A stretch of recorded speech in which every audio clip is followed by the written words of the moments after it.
Hello and welcome back to Complexity Leadership for Practitioners. In this session, I'll be taking a look at leader support networks. Let's look at some examples of leader support structures. Along with distributed leadership, this is another area which is often ignored when discussing leadership.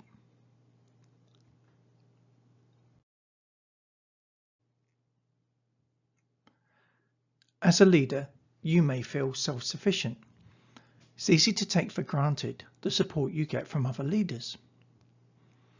This support can come in different forms.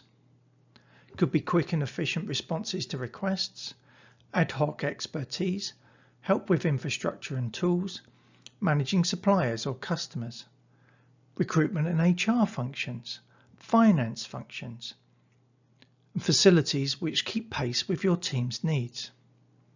Whatever it is you go to other leaders for, when they're helpful to you, that boosts your own efficiency. Let's go for an example showing a simple team with you as the leader. Imagine this scenario.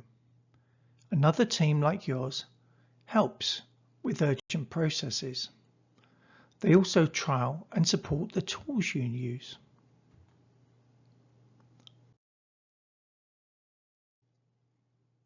The IT team makes sure your systems are maintained and up to date.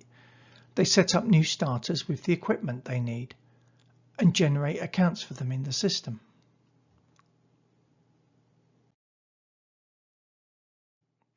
Purchasing buy components for you and manage your suppliers.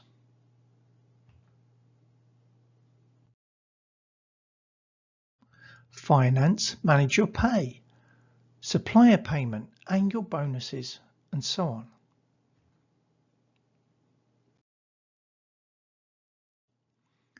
It's easy to take these activities for granted when they work well, but each leader who makes sure their team performs to support you also needs support. They also have to make priority calls.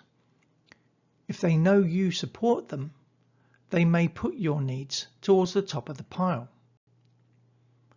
Any of these leaders could block your progress by being slow to help. So, a simple idea, but seldom thought about. To summarize.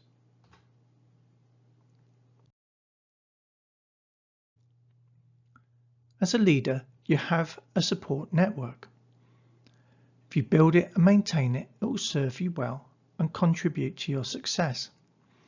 Broken links, i.e., other leaders that you never communicate with, don't have a relationship with, will cause problems in the end. Where there are blockers, this is worth spending time to address.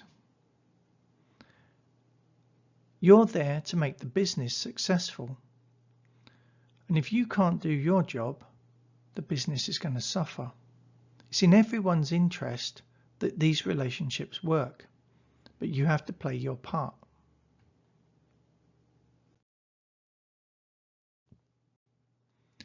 That concludes part 4 of the series. Look out for more presentations on complexity leadership in the future.